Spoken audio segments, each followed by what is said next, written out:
Hello again.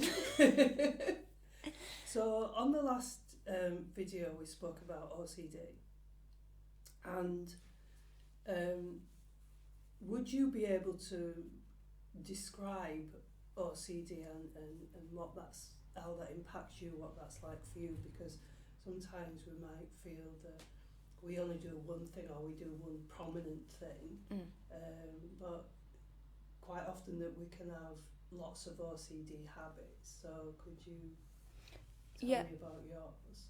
I think I accept when we call them OCD behaviours or whatever, but to me, the routines that I have to do, or things that I have to do that make me feel more comfortable and more that things are in order. Um, it's and to be fair, sometimes it's only when like I'm asked questions like that I realise the extent of the different behaviours and the range that they are. I have, and we talked about it last time, I have routines about walking and exercise, but they're also linked with addiction and also linked with the eating disorder. Because they're so complex that Yeah, everything is linked in with each other. So you yeah, can have multiple diagnoses for things, yeah, but actually they all encompass, they're all yeah, kind of under the same umbrella of yeah, where they've developed from. So if you can say, okay, shall we start in the morning? mhm, So we'll start in the morning and then we'll work his way through the day, mhm, if that's okay. Yeah. mhm, So I know one of the first ones would be the clocks if we're starting in the morning. yeah, So shall we start from there? Is that okay? yeah. Um, for me to go to bed the night before, I've got a number of alarm clocks which are set within like a minute apart. Okay. In How many case clocks? I sound right funny saying it because I had to laugh at myself on the other video. But at the minute, the majority of days I've got three. Yeah. Um, Days when um, I've got certain things planned, um, I will have more because my anxiety about getting up and being late is heightened. So I'll have a couple more. Um, and on in certain extremes, I'll like keep my phone on and make my mum ring me up to make sure I'm up and stuff because I sort of like the voice in my head will say, well, fair enough, you've got one alarm clock, but what if the battery goes in that? What if the battery goes in the other one? Then you've only really got one. What if you have a power cut? So I have one that you plug in, and I'll have one on my wrist in case I turn them off, and so it's trying to cover all bases, sort of thing. What does it need to cover all bases for? Um, because I fear that I'm not going to get up or I'm going to be late or I'm going to be behind schedule because my days are so structured. I've got to do things or complete things by a certain time, or I've got to burn a certain number of calories by a certain time of the day. So if I'm up later, that means I've got to do a catch up sort of thing, or it might mean that I have to change my routine to fit round things. But because so I might be meeting one of my voices which is saying, well, actually I'm burning calories because I'm doing something different. It doesn't appease the voice which is, but you do it the addiction that you do it that way. For example, like this morning I had a telephone consultation with somebody, and it was in the time where I was normally out walking, burning my calories, but I had a telephone conversation with somebody, so I did exercise while I was in the telephone consultation. What did you do? First I started on my treadmill, but that was too loud, so and they couldn't hear me properly, so I did my hula hoop and I was doing squats and stuff like that to burn the calories. So I was still meeting one of the voices about burning calories, and that was going to hopefully keep me on track for the day. But it wasn't the other voice and the anxiety about, I should be out now, I should be out now, I should be out now. How long's it going to go on for? I need to get it finished, I'm behind schedule, I'm behind schedule. That voice was really loud because it wasn't and I guess that's where the obsession it comes from. I think, like, once, years and years ago, somebody asked me if I wanted to walk 3 peaks, and it's like, no, I can't do that because I need to go to the gym and do my routines. And they were like, but you're going to be out walking all day. It's like, but I'm not doing the same routine what I normally do. Yeah, I might burn more calories, but I'm not doing, I'd rather burn less calories and do my routine.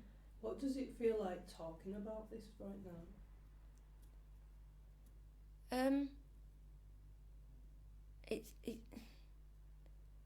It seems a bit bizarre, but actually, when you're living with it, it isn't. So, and I think how I am in this room is very different to when I'm outside and I'm in it. But it looked like you were in it then, because you seemed quite anxious and almost panicky. Yeah, I was thinking that, remembering what I was like when it's that you're in there. So it's recognising right now,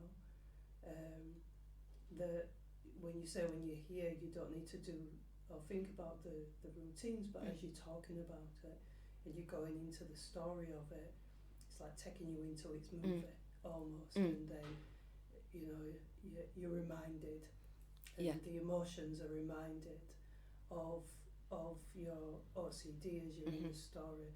And so when I said, well, what does it feel like now, and you come out and then you say, it feels, you were going to say, kind of feel okay, it sounds, because that's what you say when you say you're in this room.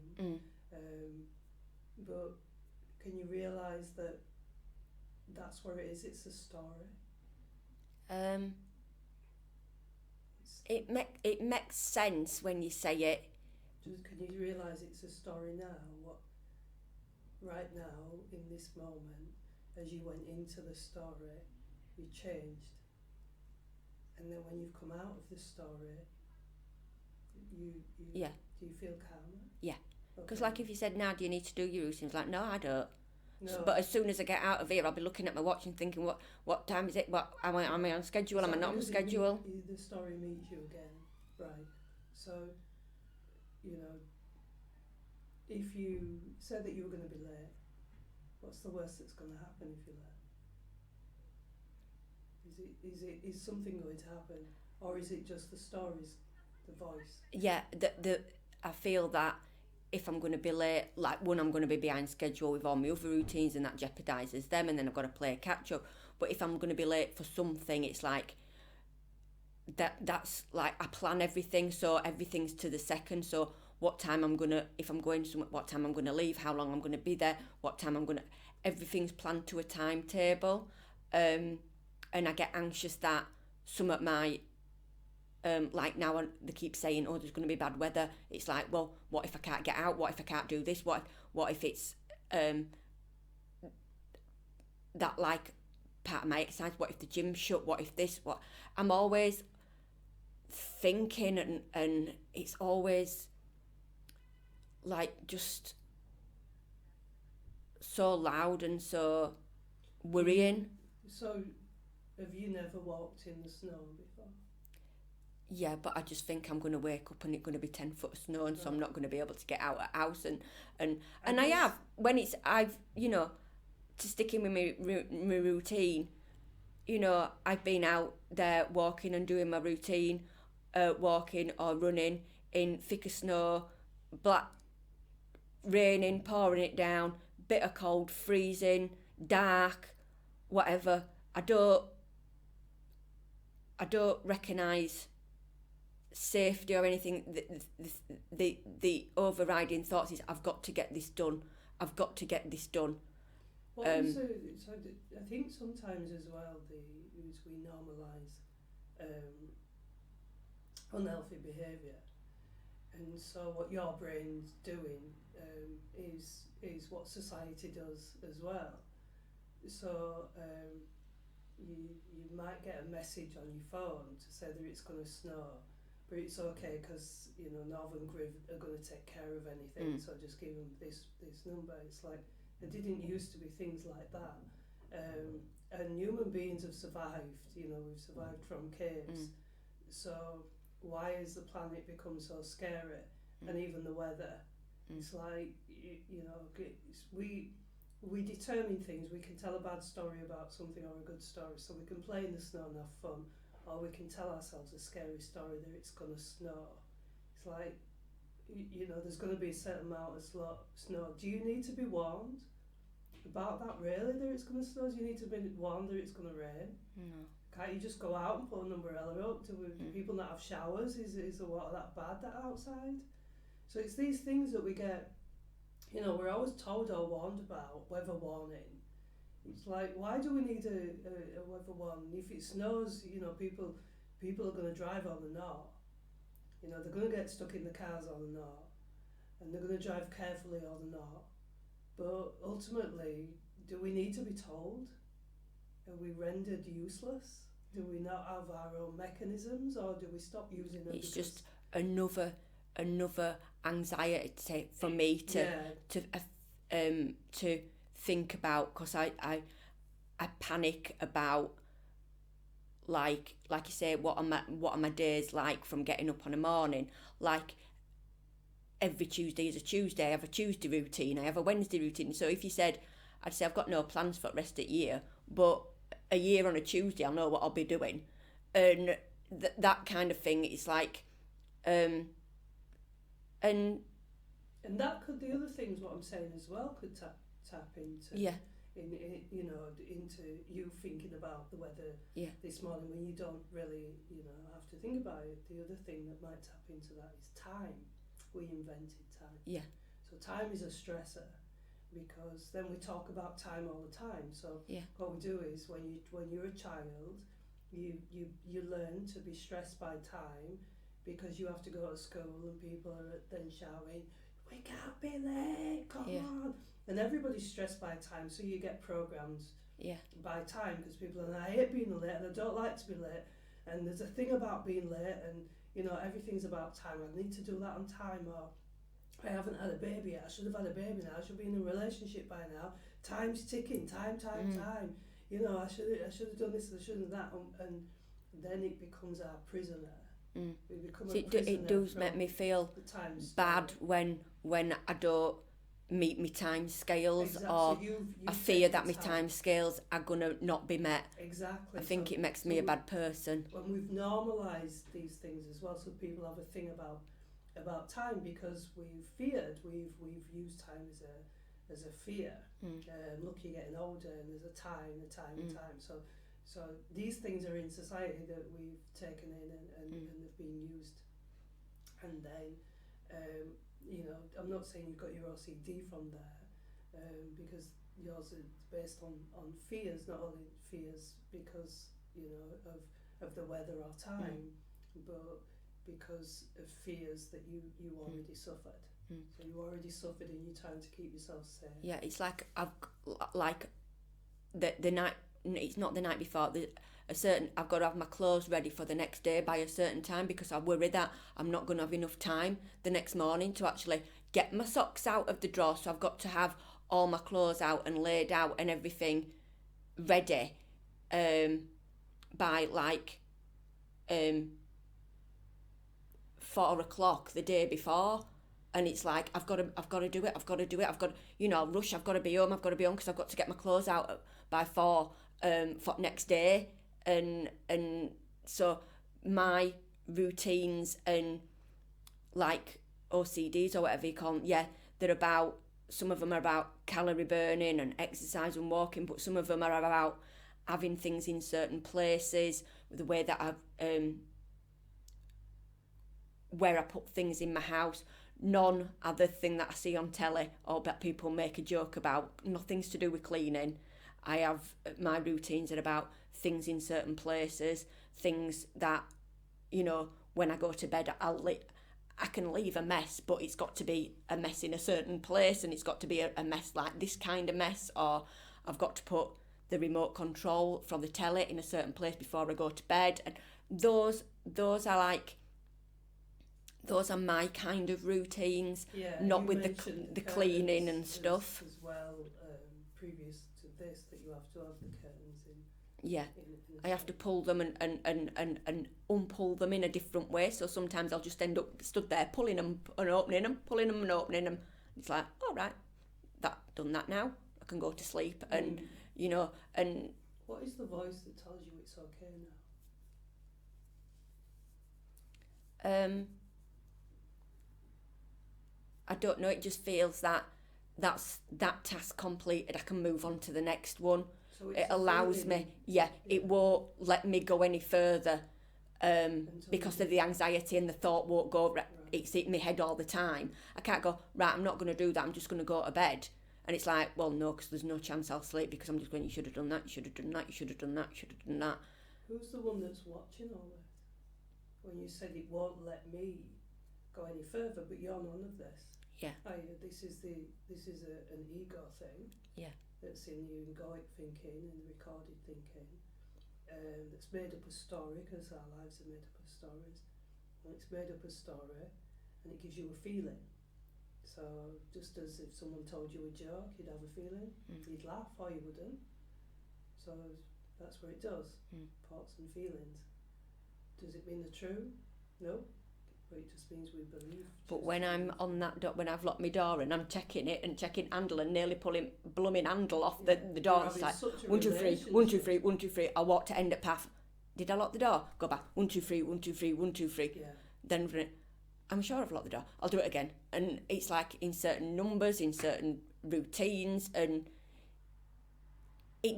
talking about it don't make sense, and I want to laugh at it and say that's ridiculous, but actually it isn't. When I'm in it, it's the be all and end all and everywhere, and somebody could drag me away from that door handle and I'd be like, I need to check it. I just couldn't. Because your story's so powerful in your head, even though it's a story.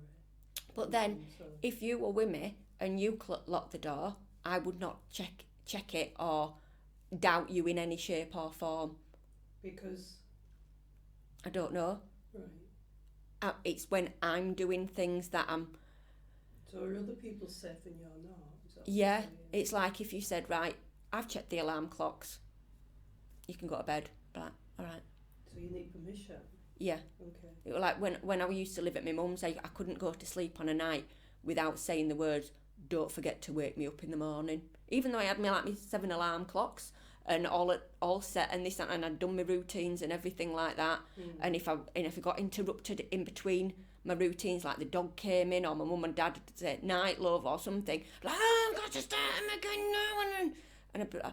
But one of the things that I had was I could not go to bed until I said, even if they weren't there, they'd gone on holiday, I'd say, don't forget to wake me up in the morning, because I couldn't go to sleep without saying that, which sounds bizarre, but when I were in it at that time, it wasn't bizarre. It was the be all and end all of everything. Are you still in that story?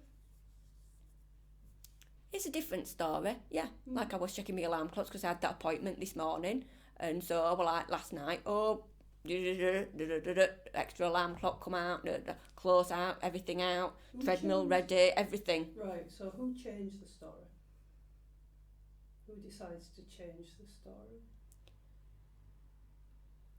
The voice will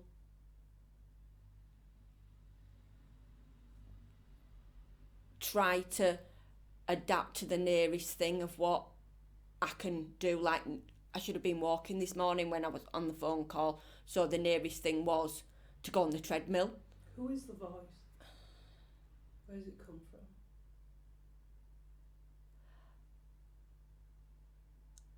I used to think it was an outside force that I could hear, like voices. It was I used to think that it was part of that punishment from God for being a bad person and stuff, and so I had to, as well as it being a voice about eating and food, and that I had to appease that voice. This voice is, I felt like I wasn't pleasing it, but I was like ticking it off to say that I've done it.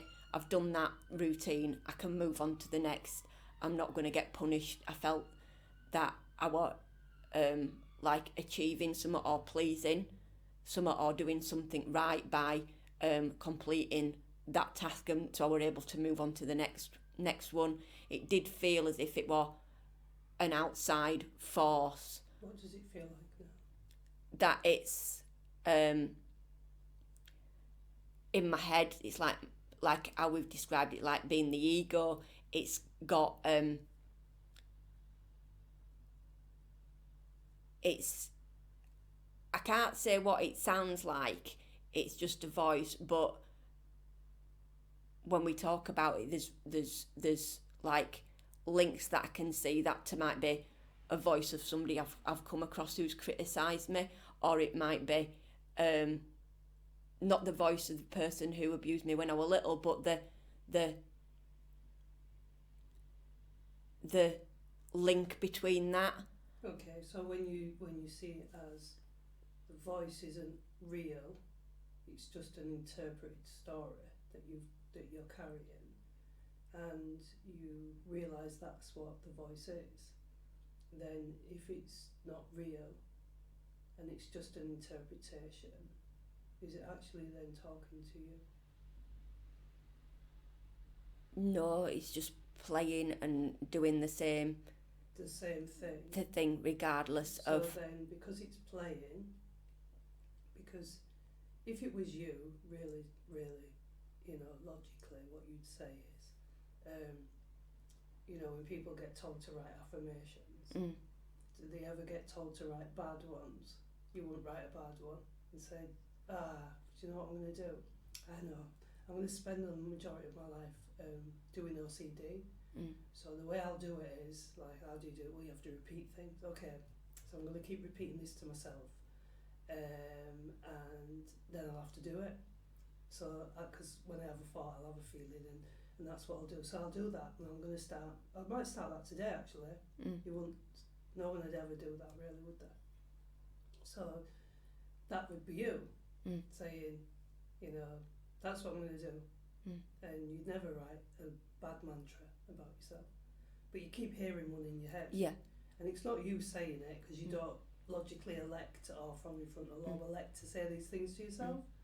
So you're saying, oh well, this is a recording of my experiences growing up, and they are anything to do with me. They're nothing to do with me whatsoever, because when I was born, I didn't have a recording in my head. I came before this recording, because you came into the world and you didn't even have a label. It was given to you. So it was given to you when you came here. So you didn't know what your name was, because you just, I am, which is more important than the label. So it's like, so you existed first. And then when you die, you get the tag put on your foot. Yeah, so you got this tag on your toe, which has got your label on. But then, when I ask people this question, it sounds quite strange, is that, well, when you die then, would you say, relatives might, but would you say that body, you see that dead body there, that's, say, Susan, that dead body, or would you say that's a dead body? I don't know. I'm going from television programs, somebody is just like, it's a body, but some people are like, that's them, isn't it? Yeah, because they identify the person as when they're still alive. So as when they're still alive, they'll say that's Susan. But when you're looking at a body, it's just a body. It's a body. So you say that's a body, that's a dead body now, and so when you say people that have had out-of-body experiences, or when you passed away, when you spoke about when you died and they brought you back, and your experience of that, did you have the ego? No. What did you feel?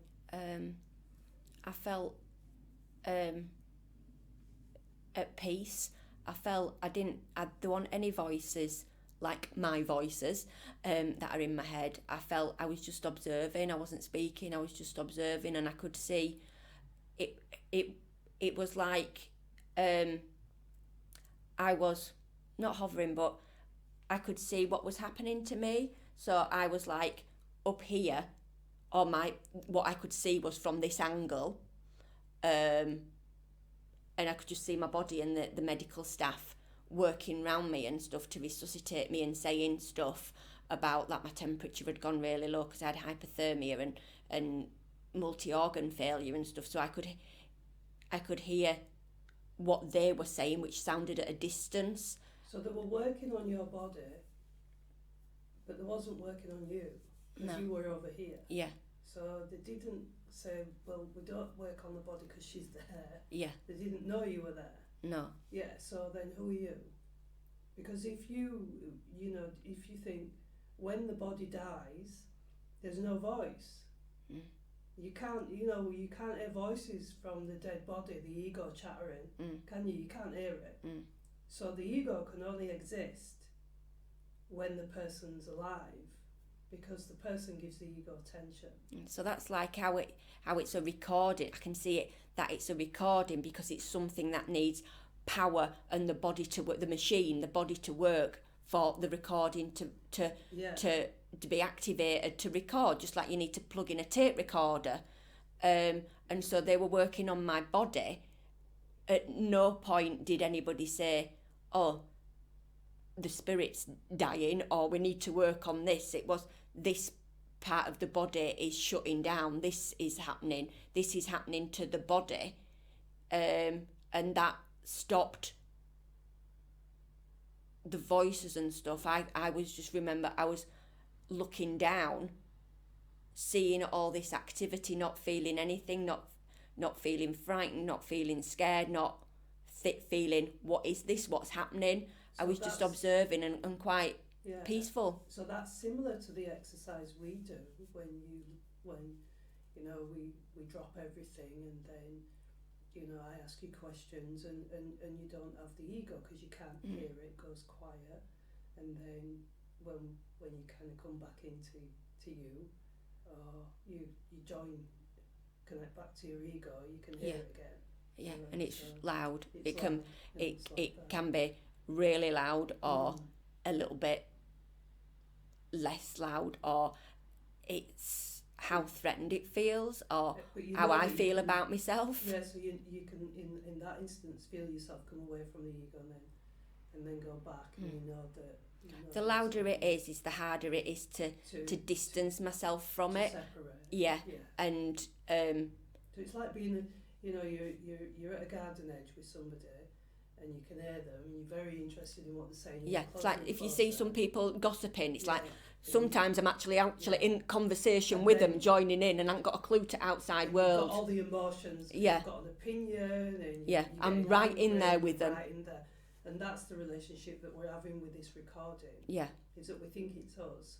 So we're right in there. We've got all the emotions. We're getting angry. We've got opinions, but we're not. We're actually the one who's still the spirit, just observing. We're observing these things that are happening because we're not electing to say them. And I think therapy's shown me that I'm not in that conversation. Sometimes, like that experience that I'm on a branch, I'm on a bird, just watching the conversation happening and seeing it all going. So when I watch our videos, I'm able to see that. Yeah. But then if I'm at home, and like this morning, I need to be out at this time, but I've got a telephone consultation, and I'm actually right in that conversation with the ego. Because you're referring yourself as the I am, and that's what we do when we're connected to it. But we don't say, if you say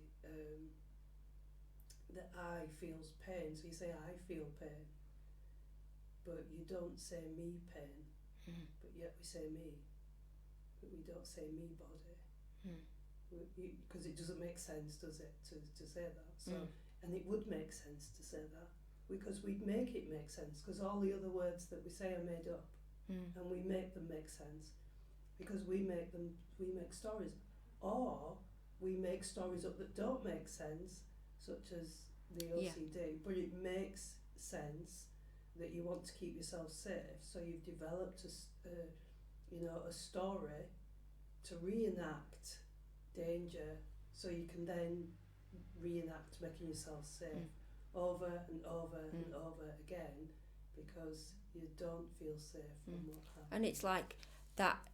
I can develop new routines really, really quickly, because who's the one that develops them? And like you the said, ego. If I do something and I know it isn't, and I know it was okay, it means that I've always got to do that, because I know that was okay, and if I stop doing it, it might not be okay. So I can develop additional routines after doing something just once. It's like, I did this and I wasn't hurt, so I've got to do it all the time. But it's that way you say, well, if I tested it and I didn't do what it said, what would happen? The worst thing that would happen is you'd get a feeling. That's the worst thing that would happen. Nothing would happen other than a feeling, because the world is going on inside of you. Everybody's world is going on inside of them, and if it's a lie, it's different. The truth is always the same. Yeah.